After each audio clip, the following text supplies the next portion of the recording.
Nah, tapi kasus Jatman misalnya, kasus pemalsuan sejarah, kasus pemalsuan amalan-amalan, rotep misalnya dan seterusnya itu, bukankah itu sudah mulai nampak? Prakteknya sudah lama. Artinya kan sudah mulai masa destrukturisasi di kalangan Nahdien gitu ya. Demoralisasinya sudah ada. Nah, destrukturisasinya, kalau kita bicara struktur itu kan ada sub-subnya. Nah, itu sudah mulai sepertinya ketika Jatman kemudian menjadi dikuasai dan dibelokkan gitu loh oleh LBY menjadi seperti yang sekarang nampak. Kang Umar tadi itu kan apa tahapan terjadinya khilafah di Indonesia atau di dunia gitu. Nah, kaitannya dengan masalah saat ini yang ngaku-ngaku zuriat Nabi itu dari Pak Alawi itu tahapannya di mana? Kalau pertama tadi demoralisasi, destrukturalisasi, terus kemudian yang ketiga apa tadi? Krisis, terus yang keempat normalisasi. Nah, dalam konteks perkebipan ini kita itu tahapnya sampai di mana? Terima kasih Kang Cus atas pertanyaannya.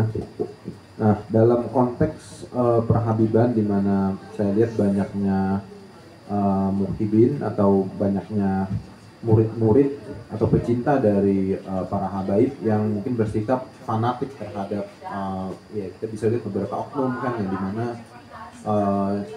banyak juga kejadian-kejadian seperti ya 212 dan sejenisnya. Saya lihat bahwa dari kelompok-kelompok ini aja, dari 212, dari FPI dan sejenisnya, saya melihat bahwa tahapnya itu mendekati 2. Namun memang kebanyakan masih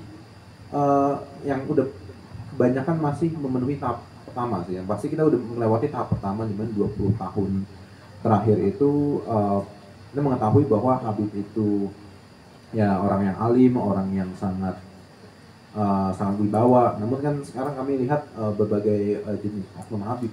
Ya ternyata tidak semua seperti itu ya pastinya. Jadi yang saya lihat sekarang adalah dengan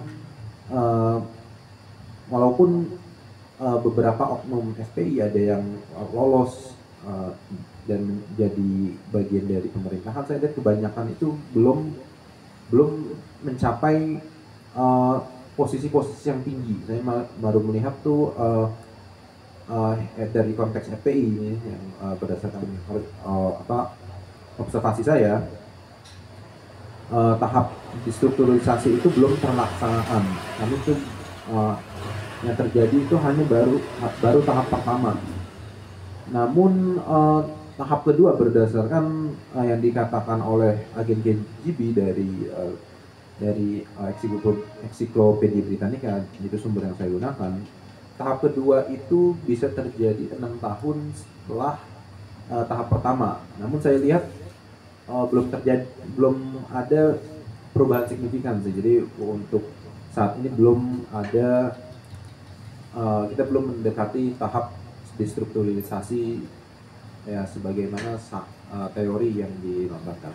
Ya. Jadi menurut Kang Umar, kita itu dalam konteks perkebipan itu kita masih tahapnya demoralisasi. Artinya warga negara Nusantara ini mengalami masa mukibulisasi yang masif begitu ya. Belum sampai pada tahap destrukturalisasi.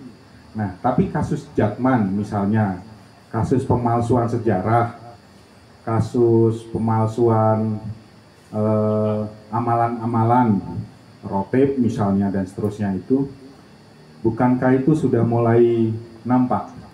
Prakteknya sudah lama. Artinya kan sudah mulai masa destrukturisasi di kalangan Nahdien gitu ya. Demoralisasinya sudah ada. Nah, destrukturalisasinya, kalau kita bicara struktur itu kan ada sub-subnya.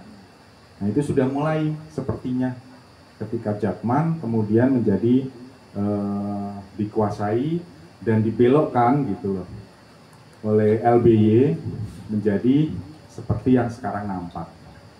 Nah, bukankah itu sudah terjadi? Kalau menurut saya sih sudah terjadi destrukturisasi dalam konteks perkebipan.